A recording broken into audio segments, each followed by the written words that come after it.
Paunawa, ang lahat ng nakapaloob sa kwentong ito, ay pawangkathang isip lamang, at hindi tunay na nangyari. Salamat po.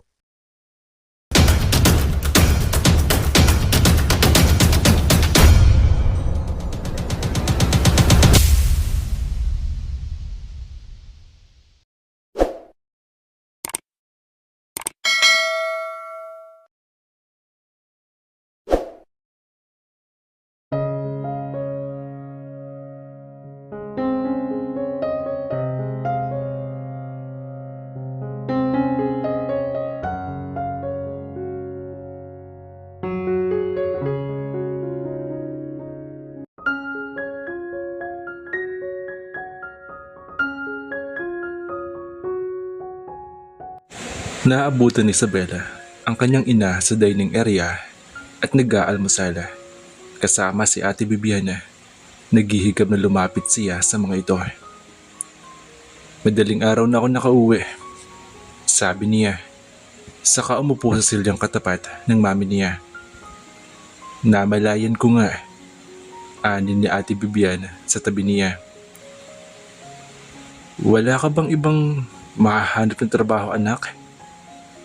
Tanong ng mami niya sa nahihirapan tinig. Tumingin siya rito pagkatapos lagyan ng sinangag ang sarili niyang pinggana.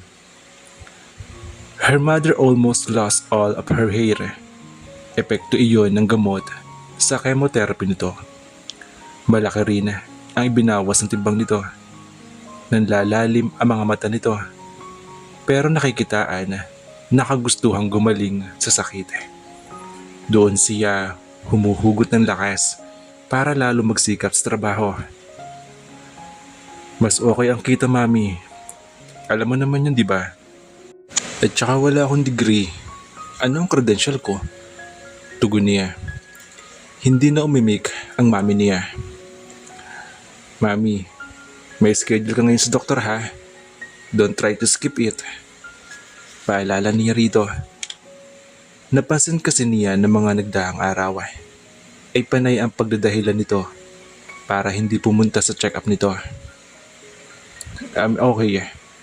Anito? Ma'am, saway niya. Ako na ang bahala sa kanya, sabi ni Ate Bibiana. Nakangiti sa kanya. Saan ba ang lakad mo ngayon? Uminom siya ng kape. May car show mamaya sa Ortigas. Doon napunta ko. Sexy na naman ang suot mo, sabi ng mami niya. Mami, wala naka-jeans o naka-long gown sa car show. Ano ka ba? Mami naman para namang hindi ka sanay sa mga ganito. Conservative ka na ba ngayon? Hindi ka ba mabibigyan ni Gary ng ibang event? Tanong nito. Mami, please. I can handle my job, okay? Alagaan mo na lang sarili mo. Tugon niya. Nag-aalala lang ang mami mo sa'yo, sabi ni Ate Bibiana. Natouch siya sa sinabi nito. Salamat. Pero wag kayong maging paranoid, okay? Pinaglipat-lipat niya ang tingin sa dalawa. Nagpalitan ang mga ito ng tingin bago siya tinanguan ng mami niya. Ipinagpatuloy niya ang pagkain. Maya-maya, nagsalita ang mami niya. Hindi pa rin ba nagbabagong isip mo? Hindi mo pa rin ba pupuntahan ang daddy mo? Natigilan siya. Hindi na niya tinangkang kausapin ang kanyang ama. Pagkatapos ng insidente sa restaurant, tinawagan lang niya ito para sabihin nagbagong isip niya. Alam niyang nalungkot ito nang tumanggi siyang sumama rito. Pero buo na ang kanyang pasya. May mga pagkakataon na inuudyokan pa rin siya ng mami niyang sumamit sa daddy niya. Palagi nitong kinakatwiran na may karapatan siya sa anumang mayroon ng kanyang ama. Subalit hindi niya ito kayang iwan, lalo na ngayon na may sakit ito. Mas tama magkasama silang maghirap kaysa iwan niya itong mag-isang naghihirap. Lalapit lang ako sa daddy kapag pumayag kang humingi ako ng tulong para sa'yo. Pero kung ibibigay mo ako sa kanya, no way. Mariing tugon niya. Isabel, anak. Good morning everybody! Sabay-sabay silang napalingon sa pamilyar na boses. Maarting naglakad si Gary palapit sa kanila. May dala itong 2 plastic bag. Malamang na groceries na naman ang laman niyon para sa kanyang ina. Hi! Mukhang seryoso ang interview portion. Anong pagkain nyo? Inabot nito ang kanyang plastic bags. May dala ka na naman para sa amin. Sabi ng mami niya. Okay lang yun, Nanit. Ganyan na lagi ang dialogue mo Drama queen ka talaga. Dapat bumalik ka sa showbiz Reward ko yan sa anak mo kasi best talent ko yan. Sagot ni Gary na nagsimula na magtimpla ng kape. Ay, oo nga pala Isabela. Sabay na tayong pumunta sa car show. Malaking project to. Vintage ang concept at halatang sinadya nitong ibitin ang sasabihin. Tiningnan siya nito. Malalaking negosyante ang naroon Isabela. Pwede kang makuhang endorser. At hito pa, Abby Homa ang namamahala sa event na iyon. I'm sure, naroon na account executive nila. Ano, go ka na? This is your moment. Abby Homa ang agency ng daddy mo, di ba? Tanong ni Ate Bibiana. Nagkatinginan sila ng mami niya. Kapag kuwan, ay nagkibit balikat siya. What's so surprising about that? Wala naman, di ba? Oh, ang babae naninindigan pa rin. Ay, kalarke. Huwag mong sabihin nagmamatigas ka pa rin. Go ka na sa Abby Home Girl. Isang malaking kalokohan ang pagpapa-low profile mo. Kailangan mo ng mas malaking oportunidad. Ani ni Gary. Tama si Gary anak. Subukan mo. Kung tutuusin, wala nang kasalanan ang daddy mo. He deserves you now. Segunda ng mami niya. Pag-iisipan ko. Tanging na isagot niya. Hindi nagkamali si Gary sa sinabi nito na malaking event ang vintage car show sa Ortigas. Bukod sa dinagsa iyon na maraming tao, ay may coverage din iyon ng isang sport magazine show sa isang malaking TV network. Hindi basta-basta mga sasakyan ang makikita sa event. Halatang malaking halaga ang inilaan ng organizer para sa naturang show.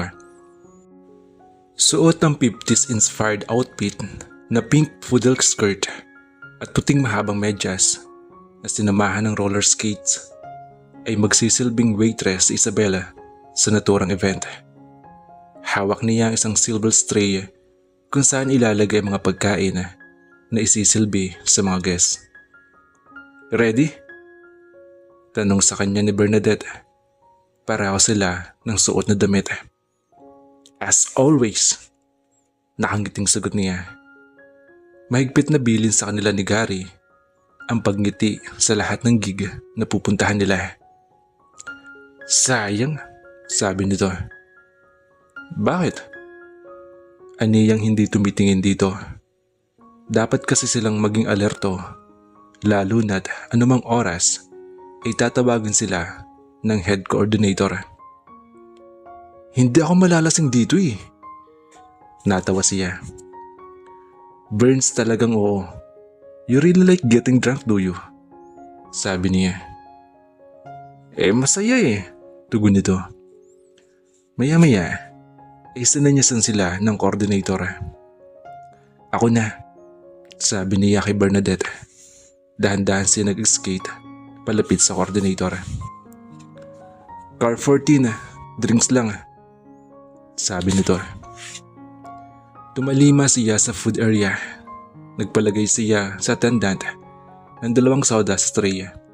Pagkatapos ay nag-skate patungo sa guest na nasa car 14. Bagamat may lane na itinalaga para sa kanila ang organizer, ay nahirapan pa rin siyang gampanan ang kanyang trabaho. Paano ay sa sobrang dami ng tao ay may ilang mga guests na sumasakop sa kanilang lane. Oops! Sambit niya na muntik nang dumulas sa kamay niya ang bitbit na tray. Bahagya siya nakaramdam ng kaba. Kahit sabihing marunong siya mag-skate, kailangan pa rin ng doble ingat sa trabaho. "Excuse me," pasintabi niya sa lalaking nakaharang sa lane. Humarap ito sa kanya. Ganun na lamang gulat niya nang makilala niya ang lalaki. Akmang hihinto siya sa pag-skate, pero bigla siyang nawalan ng balanse. Hindi niya napigilan ang sumunod na nangyari. Natapon dito ang dala niyang tray. Oh my God! Nagtangka itong umiwas, pero bahagyang nabasa pa rin ang damit nito. Nanginig ang buong katawan niya, kung sa paggulat o sa hindi niya inaasahang pagkikita ay hindi niya alam. I'm so sorry." "Yeah, you should be," sabi ni George. Mas malamig pa sa inomong natapon dito ang boses ng binata.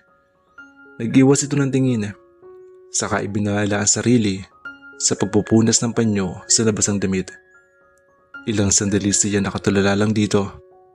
Nang makabawi, ay kinuha niya ang towel na nakasukbit sa bulsa ng palda niya. Saka inaabot iyon dito. Heto, gamitin mo." "What happened?" Anang ng event coordinator na hindi niya namalaya nakalapit sa kanila.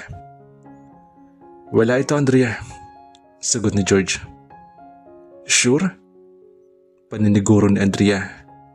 Pagkatapos ay bumaling sa kanya. "Samahan mo siya sa tent. Accommodate him." Opo," natatarantang sagot niya. Akmang alalayan niya si George, pero mabilis itong tumalikod at nagpatiuna sa pagpunta sa tent. Labis-labis ang kabang nararamdaman niya habang nakasunod sa binata, ni hindi niya namalayan na nakarating na sila sa patutunguhan nila. "May tissue ka ba dyan?" tanong nito sa lalaking naabutan nila sa tent. Agad na tumalima ang lalaki at inabot dito ang tissue. "Salamat," anito, sabay ng hagis ng towel niya. Nakaramdam si Isabel ng hiya sa ginawa ni George.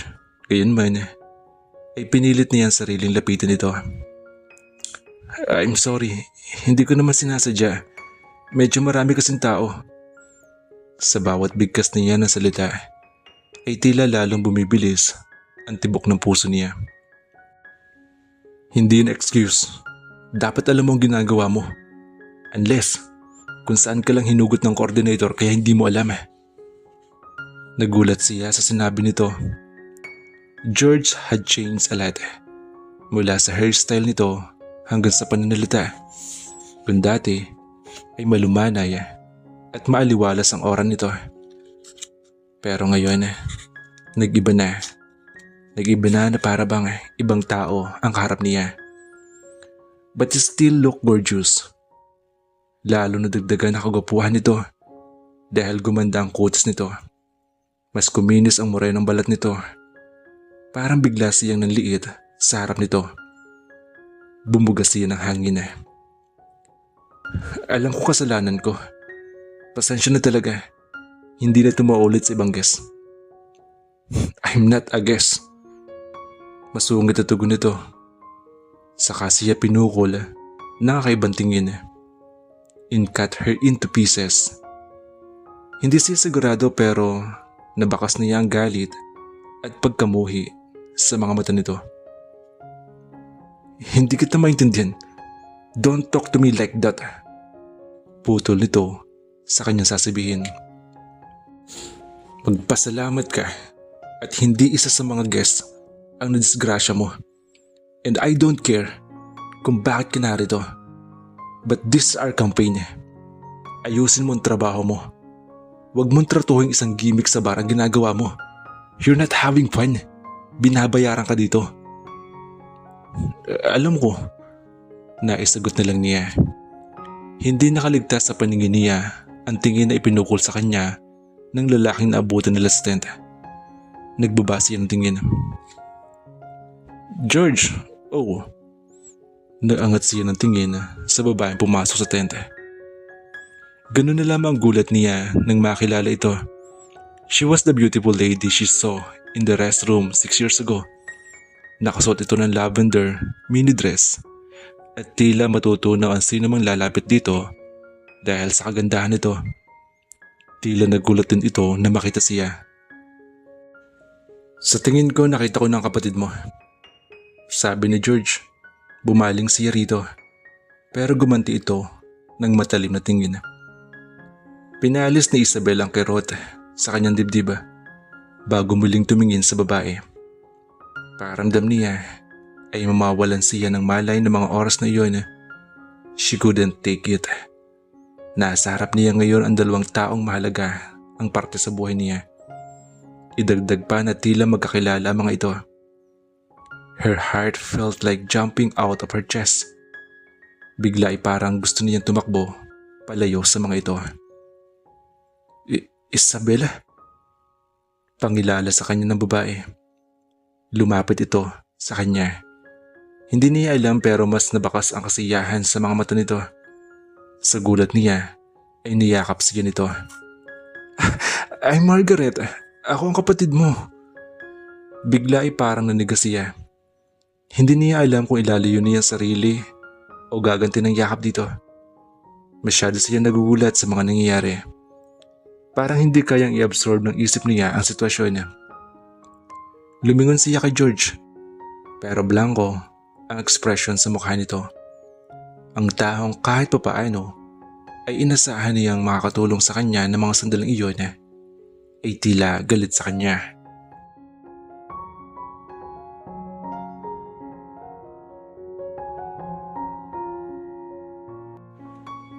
Hindi lubos maisip ni George na sa ganung pagkakataon niya muling makakaharap si Isabela.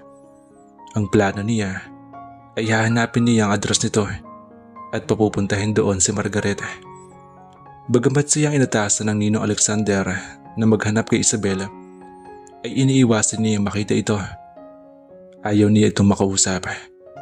Kinamuhian niya ito mula na muntik na nitong sirain ang buhay niya. 6 na taon na nakaraan nang ipangako niya sa sarili na magsusumikap siya upang magtagumpay. Hindi na siya basta-basta magtitiwara para lamang masaktan. Hindi niya pinilanong mahalin si Isabel noon.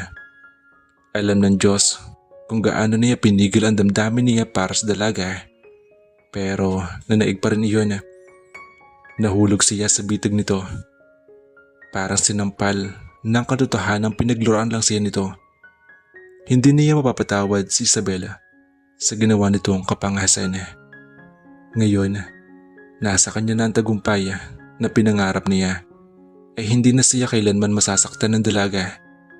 Sa katunayan, maaari na itong paikutin sa kanyang mga palad, lalo na't hindi na ito katulad ng dati. She was not rich and famous anymore. Wala na ang kinang na bumabalot dito. Tila nagkapalit na sila ng kapalaran ngayon. Naputol ang pag-iisip niya nang may kumatok sa pinto. Ipinihit niya paharap doon ang swivel chair at ngumiti siya nang iluwan ng pinto si Margaret. I'm sorry, maaga ako ng gulo. Bungad nito. Okay lang, ano ba yun? Umupo ito sa upuang nasa harap ng mesa niya. About Isabela, bigla siyang natigilan. Nahiling niya na sana ay hindi yun ang tungkol sa plano nitong ipasok si Isabela sa Abbey Home. Pagkatapos magkita ni na Margaret at Isabel sa car show na nagdaang araw, ay sabay-sabay silang nag-lunch sa isang restaurant. Margaret was very excited about meeting her sister. Marami itong kinuwento sa kapatid nito. Tahimik lang sina Isabela habang nakikinig sa mga sinasabi ni Margaret, hanggang sa alokin dito si Isabela na magtrabaho sa kumpanya. Tumingin pa sa kanyang huli bago sumagot. Tila nabasa ni Isabela ang isip niya dahil tumanggi ito. Hindi raw ito nakatapos sa kolehiyo, but Margaret insisted. Inalok nito ang dalaga na maging modelo ng agency. Bagamat gusto niyang magprotesta ay wala siya nagawa. Nakausap ko na kagabi si Daddy about this and he was very happy. But the bad news is, hindi pa sila makakauwi. May kailangan pang ayusin si Dad sa New York. And like what I told you, Isabel will be working here. Halata ang determinasyon sa boses nito. Paano mo siya napapayag? Tanong niya. Pilit na itinatago ang totoong damdamin. Wala nakakaalam sa pamilya ng tungkol sa kanila ni Isabela. At inasahan niyan na walang anuman sasabihin si Isabel sa mga ito. Ayaw niyang may makaalam pa ng katangahan na dinanas niya sa dalaga. Huminga ito ng malalim. George, it is not a problem. You can get her any job. Pwede siya maging model natin. She's pretty.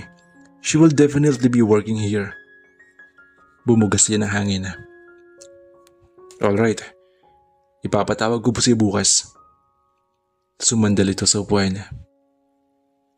Hindi mo pa rin siya gusto, no? Margie, wala akong magagawa kung gawin mo mang presidente ng kumpanya kapatid mo. It's just that, hindi mo siya gusto. Come on, George. Bakit ganyan ka sa kanya? Don't you think you are being harsh on her? Agap nito. Hindi na magbabago ang desisyon mo eh. Hindi ba? Kapatid mo siya. No questions asked. Ipapatawag ko siya bukas. She will be briefed on her work. May trabaho siya rito. Sagot niya na pilit iniiwas ang mga tanong nito. Sumeryoso ang expression sa mukha nito. Daddy told you everything, ang buong kwento. Lahat na nangyari sa kanya. I know the story, sagot niya. Alam niya ang kwento tungkol sa pagkatao ni Isabela. Her rough life with her mother. At kung gaano kalaki ang sama ng loob nito sa ama nito. Naiintindihan niya ang bahaging iyon ng buhay ng dalaga.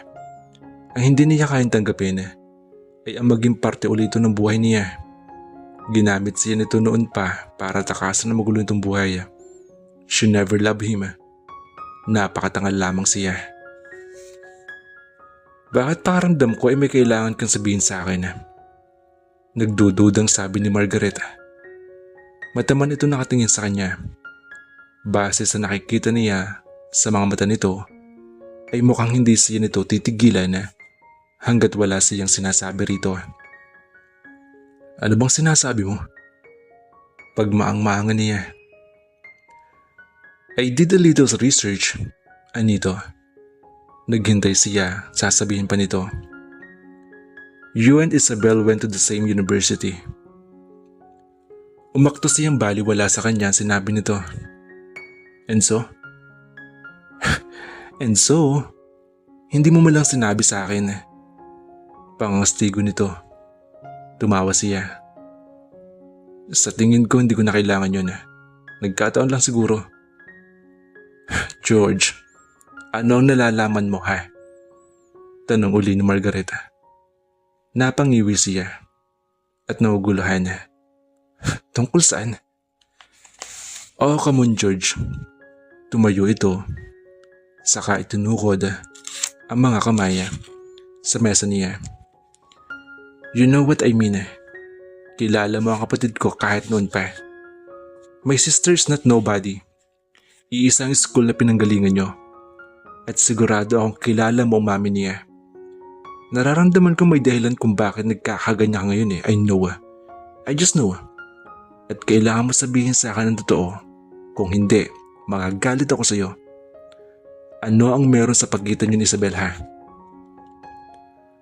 Bumuntong hininga siya, tanda ng pagsuko. Hinilot niya ang kanyang sentido. Pagkatapos, ay tumingin sa mata ni Margaret. I'm a good listener, remember? Anitong tumipati pa ang daliri sa mesa. Ilang sandali ito na hindi nakaimik si George. Gusto niyang panindigan na hindi niya kilala si Isabela. Ngunit base sa reaksyon nito, ay tila may nalalaman ito. Huminga siya ng malalim. Dati kong girlfriend si Isabela. Bumukas na pinaghalong gulat at pagkamangha sa mukha nito. Tahimik na umupo ito. Ng mga sumunod na sandali, natagpuan niya ang sariling ikinikwento kay Margaret ang ginawa sa kanya ng kapatid nito.